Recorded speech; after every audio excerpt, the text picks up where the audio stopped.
Welcome back to the Radio Academy podcast. I'm your host, Georgie Jameson, and it's time to get your summer shorts on again with one of our bite-sized podcasts for your summer listening. This week, I chatted with Lloydie James Lloyd, Content Director of Fun Kids Radio. The station has taken their Science Weekly podcast out on the road with a live tour.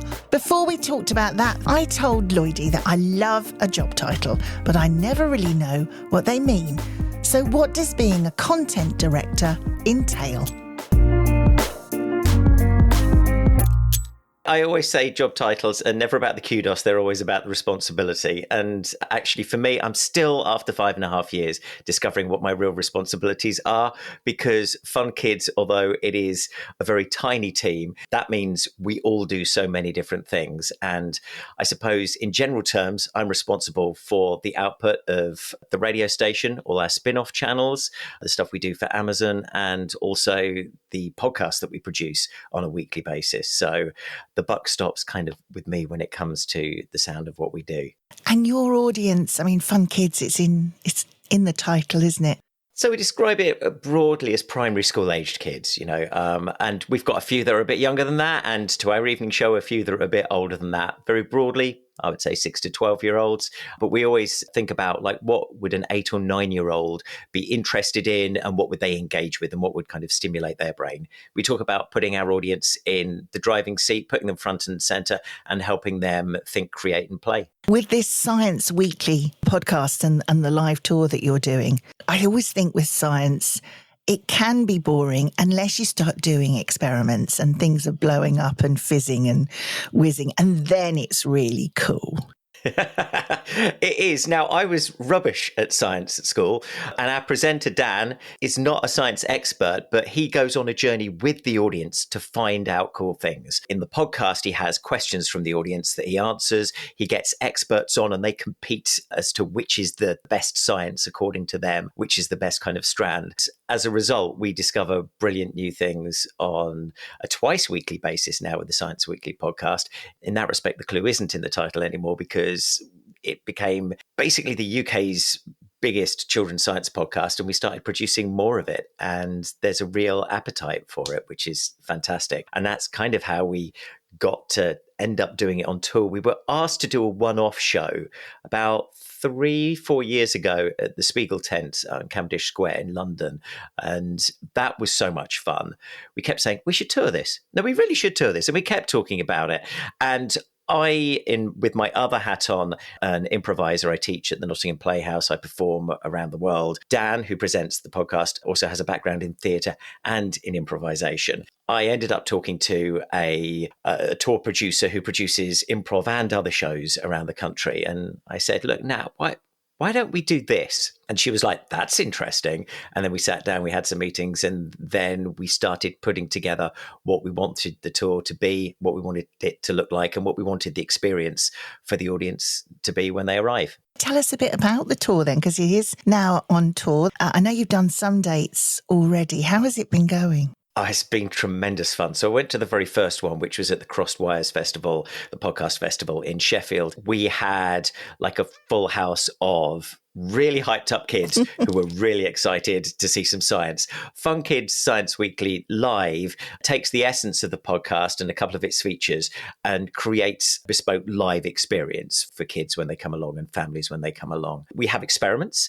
and one of the wonderful things about putting the tour together has been finding out which theatres would let us use fire and which wouldn't, and that's always entertaining. So, behind the scenes, obviously there are boring things like risk assessments, but you don't want to find out about those. Needless to say, we've got extensive risk assessments done on all of that. But the boring stuff aside, the interesting things are we have got experiments where we've had a kid fire a rocket at Dan. We've created little rockets that you can fire off from your hands, which we're using in some shows, which if you remember old films, old 35mm film that you used to put in the camera, if you take one of the old canisters that used to contain those, you can actually turn it into a rocket that fires out of your hand, which is really cool. As well as that, we've had people shooting like hoops of smoke into the air and doing all kinds of stuff. We've had stuff bubbling and exploding. We've got a whole range of different ones. There is one experiment that we've used at one of our evenings, or afternoons, I should say, where it's basically a musical instrument, but when you play it, it spouts out fire which I think is tremendous. So kids love that. We also have a feature on the podcast called Dangerous Dan, which is about the world's most dangerous animals. We have Zoo Labs, who are an animal handling company, who come in Sheffield, they brought a tarantula, they brought a snake, they brought a giant snail with loads of slime on it. They will bring in animals and kids get to see like a real dangerous animal, which is really cool. We've had hissing cockroaches, all of the cool animals. They love anything like that. Anything that's a bit dangerous, stuff that fizzes and bangs and flies a fire or explodes. I mean, that's when you really get to interact with your listeners. Why do you feel it was important to go out on tour and connect with the children, with the listeners and their parents? We always talk about who our audience are, and what we have is a bunch of young adult communicators talking to them like older siblings. It's very important for me that we meet our audience as often as possible and stay in tune with them, because the world changes really quickly, but the world kids are living in now, the world an 8-year-old is living in, is changing really fast. And their tastes are changing really fast as well.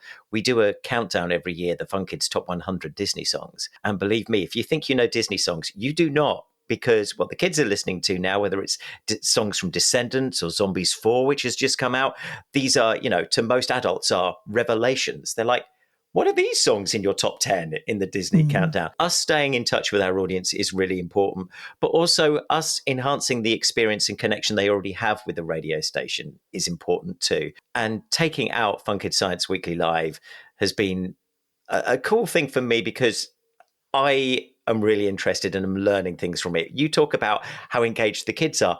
We've got the adults going, wow, I didn't know that. There's multiple things that I didn't know that are in our show that had I, not been involved in the process of it, I'd be sitting there in the audience going, what? Why was I never taught this at school? The great thing is we're kind of taking it out of the classroom and making science fun, interactive, interesting, and we are turning it into theatre. And I think there's a real benefit in that for not only children's learning, but actually just for kids to come along and have a good time as well. There is now a big relationship between podcasts and theatre, live theatre, in all kinds of podcasts. It could just be two people in two chairs doing a political podcast. I mean, those are huge, but this is, much more theatrical. Like I say, there's stuff exploding and so forth. But tell me about that, because you obviously have a theatre background. Tell me about that relationship that seems to be evolving in the podcasting world that's drawing in live theatre. I think what is nice about taking something on tour like this is podcasting, like radio, is a very personal one-to-one medium, and people really feel that they have a bond with whoever is hosting it, even though they don't know them personally. What I really love about Fun Kids Science Weekly Live is those kids really know Dan. They know his character and personality, and when they come along to the show, they are already on board, which for a theatre show is unusual. As somebody who, regularly performs to people who have no idea who he is, nobody knows who I am when I walk on a stage, and I have to get that connection and build that trust at the beginning of and during the show. The great thing is when Dan walks on stage, to a very large proportion of the audience, because we do have people who don't know the podcast who come along as well, which is obviously great for the podcast, but to a large proportion of the audience, they are already bought in, they are already cheering him on, and they already want the information that he's got. And that, from a science communication point of view, is really, really beneficial, because those kids are ready to learn something new, and they just happen to be getting it through the medium of entertainment. The other thing Dan does after every show is he goes and meets the audience afterwards. So he'll go sign little photo cards, he'll get pictures with the kids.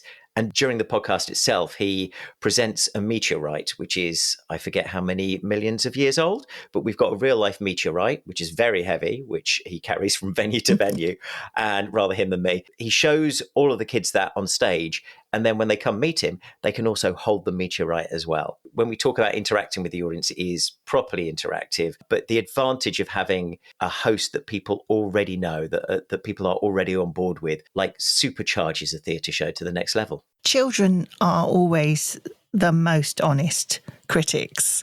What have you, as a station, learnt on this tour so far about the way you communicate with them as a radio station and as the live shows? It's a recurring lesson that we get a lot of the time, and that we have to keep reminding ourselves about.